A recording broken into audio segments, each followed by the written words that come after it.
Terima kasih Syarul. Assalamualaikum dan salam hormat. Penyelidikan mengenai kesan penggunaan tanah gambut dalam pembangunan ekonomi perlu diperhebat. Ketua Menteri Datuk Patinggi Abang Johari Tun Openg berkata, ini bagi meningkatkan keyakinan masyarakat antarabangsa bahawa pembangunan tanah gambut mampu menyumbang kepada pembangunan tanpa menjejaskan alam sekitar. Jelasnya bukti secara saintifik ini dapat meyakinkan penerimaan masyarakat sejagat terhadap usaha membangunkan tanah gambut memandangkan terdapat negara yang bercanggah pendapat mengenai usaha tersebut. Katanya sebagai sebuah negeri yang mempunyai kira-kira 65% keluasan tanah gambut, pembangunan itu juga untuk membantu masyarakat.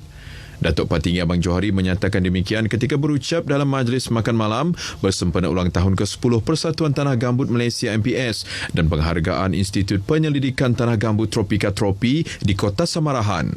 Sementara itu, Menteri Muda Perancangan Bandar, Pentadbiran Tanah dan Alam Sekitar Datuk Lin Talif Saleh dalam ucapannya berharap Tropi terus meningkatkan kerjasama dengan pihak berkepentingan dalam pelbagai bidang seperti pakar ekologi, persekitaran serta pertanian untuk memastikan pembangunan jangka panjang tanah gambut.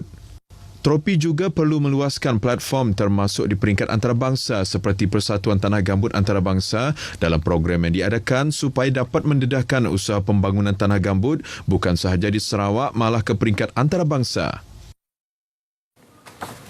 Projek Rimbunan Kasih yang sedang rancak dilaksanakan di Sundar Lawas bakal memberi manfaat besar kepada penduduk setempat.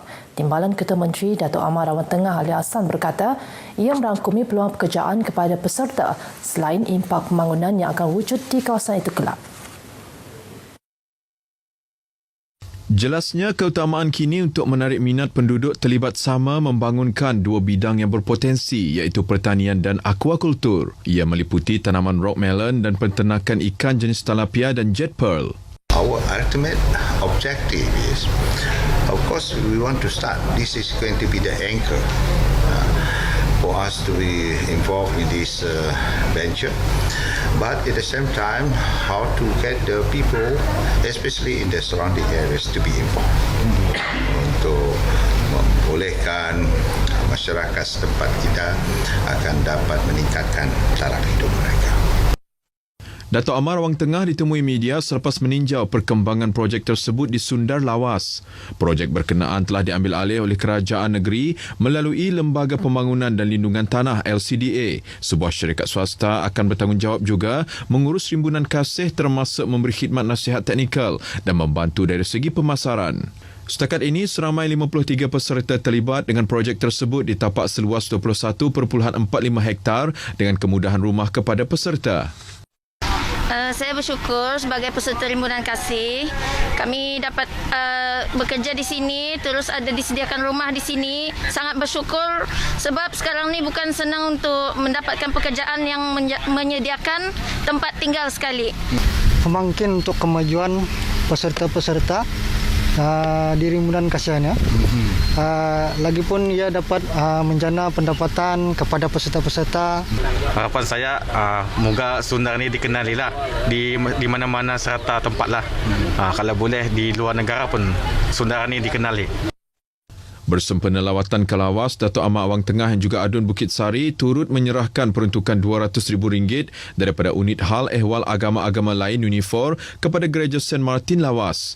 Peruntukan itu bagi membeli keperluan gereja berkenaan manakala kemudahan lain akan diurus wakil rakyat kawasan berkenaan. Bersama penduduk Persatuan Kebangsaan Dayak Bidayuh DBNA dan Jabatan Tanah dan Survey telah memudahkan proses pengukuran tanah hak adat Bumiputera NCR dilaksanakan di kawasan. Ini terbukti apabila 1,499 surat hak milik tanah di bawah Seksyen 18 Kanun Tanah Negeri melibatkan 2,073 lot tanah telah diagihkan kepada pemilik di kawasan itu. Ia hasil pengukuran perimeter tanah NCR inisiatif baharu. Timbalan Ketua Menteri Datuk Amar Awang Tengah Ali Hassan berkata, sejumlah 68,960 hektar kawasan juga telah diwartakan sebagai warta rizab komunal Bumiputera di bawah Seksyen 6 Kanun Tanah Negeri. Ini termasuk kawasan di Kampung Rayang yang telah siap diukur Mei lepas melibatkan tanah seluas 910 hektar. Terkini ialah kawasan di Kampung Keromboy, Kampung Petung dan Kampung Menjau Siburan melibatkan tanah seluas 322 hektar dengan 186 penerima.